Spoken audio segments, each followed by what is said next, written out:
If we were to journey back in time 2,000 years ago to the Alpine valleys we now call Switzerland, we would find a world already familiar with the clink of metal currency. This land, a crossroads of Europe, was then part of the vast Roman Empire. Roman legions marched across its mountain passes, and with them came their coins: the denarius, the sestertius, the aureus. These small, stamped pieces of silver, bronze, gold were not merely for buying goods. They were instruments of power, carrying the portraits of distant emperors, a constant reminder of Rome's authority. In the soil of this ancient land, archaeologists still unearth these metallic messengers, each one a tiny testament to a globalized world long past. The Alemanni, the Burgundians. These peoples brought their own customs and eventually their own forms of money. For centuries, the region was a complex mosaic of competing influences. Merovingian kings, Carolingian kings who ruled from what is now France and Germany, also left their monetary mark. Their silver pennies, or deniers, circulated widely, but this was not a unified system. It was a chaotic and ever-shifting landscape of currency, where a coin's value could change from one valley to the next. As we move forward into the Middle Ages, a different kind of power began to emerge: the power of cities, bishoprics, abbeys. Places like Zurich, Geneva, Basel grew into bustling centers of trade and craft. To facilitate their commerce, they began to mint their own coins, a right granted to them by emperors, feudal lords. These coins were a declaration of local pride and autonomy. They were struck with the city's coat of arms, the image of a patron saint, the symbol of a powerful bishop. This was a world of immense monetary diversity, where a merchant's purse might contain dozens of different types of coins, each with its own weight, purity, design. This proliferation of currencies, while a sign of local independence, created enormous challenges for everyday life and long-distance trade. Imagine being a trader traveling from Lake Geneva to the Rhine. You would have to constantly exchange your money, losing a little value with each transaction to the money changers who thrived in this complex environment. The lack of a standard measure of value was a constant friction on the wheels of commerce. It was a system crying out for simplification, a problem that would persist for centuries. This ancient and medieval history set the stage for a long and difficult journey toward the monetary unity that Switzerland enjoys today. The period from the 16th to the 18th century saw the old Swiss Confederacy grow in strength, yet its monetary system remained wonderfully and frustratingly complex. Each of the 13 cantons, with allies and territories, had the right to mint its own money. This was an age of incredible variety. The thaler of Bern, the Batzen of Zurich, the florin of Fribourg. These were not just different names. They were distinct coins with different metals, weights, and styles. The designs reveal regional identity. Bern coins often show the striding bear. Zurich coins often show saints, Felix, and Regula. Zurich also used the imperial eagle granted by the emperor. Lucerne coins might show Saint Leodegar.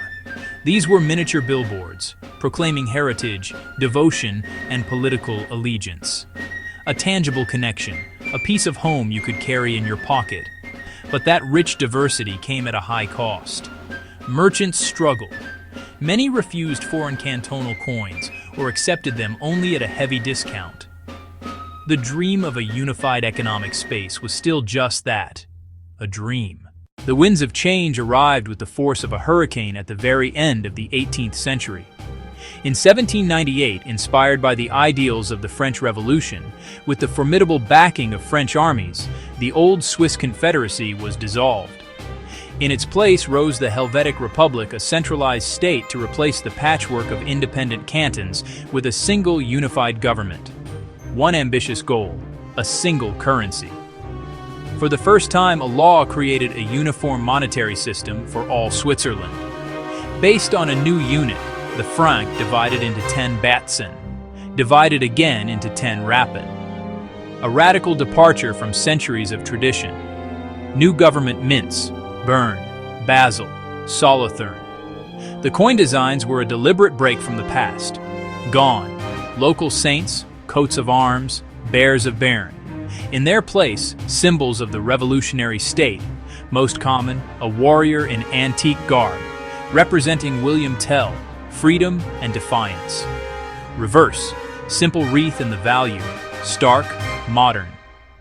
The intent, a logical decimal system, easy to use to bind the nation economically. But the Helvetic Republic was short-lived, plagued by political instability, internal resistance, financial difficulties. After the fall of the Helvetic Republic, Switzerland endured nearly 5 more decades of monetary confusion. The cantons once again produced their own coins, and foreign currencies circulated widely, particularly French ones. By the 1840s, over 8,000 different coin types were in use, making commerce an exercise in constant frustration. This chaos finally came to an end with the creation of the modern federal state in 1848. The new constitution gave the federal government the exclusive right to mint currency. On May 7, 1850, the Federal Coinage Act was passed. It established the Swiss franc as the sole legal tender, set at par with the French franc, and aligned with the Latin monetary union. The franc was divided into 100 rappen, centimes in French-speaking regions, establishing the decimal system. For the first time, Switzerland had a stable, uniform, and modern currency, a powerful symbol of national unity. The first federal coins were struck in 1850. The designs were simple, elegant, deliberately neutral, meant to represent the entire confederation rather than any single canton. Lower denominations: 1 rappen, 2 rappen, made of bronze, featuring a Swiss cross on one side and the value on the other. Mid-range: 5, 10, 20 rappen, initially Billon. Larger coins: half, 1, 2, 5 franc, struck in silver with Helvetia on the obverse and oak and gentian wreaths on the reverse. Let us look more closely at the family of small coins that have formed the backbone of daily transactions for over 170 years. The smallest of them all was the 1 rappen piece. First minted in 1850 from bronze, this tiny coin was essential when a single piece of bread might cost just a few rappen. Its design was the essence of simplicity: the Swiss cross on the obverse, the numeral 1 surrounded by a wreath on the reverse. But as inflation eroded its value, it became a nuisance. In 2006, it was officially withdrawn from circulation. Slightly larger, the 2 rappen shared the bronze simplicity and served a 19th century economy where tiny price gradations mattered. By the 1970s, production was sporadic, and it was demonetized in 1974. Today, these 1 and 2 rappen coins are humble relics of a bygone economic era, fascinating to collectors. The 5 rappen, the Fünfer, began in Billon in 1850 and shifted in 1879 to copper-nickel, later to aluminum bronze, giving it its familiar golden color. Astoundingly, the Libertas head design from 1879 is still in use today, one of the world's oldest unchanged designs in circulation. The 10 rappen coin also features Libertas and has been copper-nickel since 1879. The 20 rappen completes this trio of enduring designs. These coins are not just currency. They are living fossils of the 19th century. To hold one is to hold a direct, physical link to over 140 years of national history. The visual language after 1850 fostered national identity. Small denominations feature Libertas. Larger silver coins introduced Helvetia, the seated Helvetia on half, 1 and 2 francs, and the standing Helvetia on the magnificent 5 francs. Spear and shield gaze to the Alpine horizon, a vigilant nation ready to defend its sovereignty. Production is a federal responsibility, today carried out by Swiss Mint in Bern, guardian of quality and tradition. Silver coins became too valuable. Beginning in the 1960s, silver gave way to durable copper-nickel, while classic designs stayed. The crown-sized 5 franc inspired legends. The rare 1886 piece and the scarce 1928 B mint are holy grails for collectors. Swiss Mint also issues commemoratives celebrating anniversaries, culture, and personalities, from Albert Einstein in Bern to the Gotthard Base Tunnel, miniature works of art sought worldwide. Yet the Swiss franc and its coins continue to hold a special place.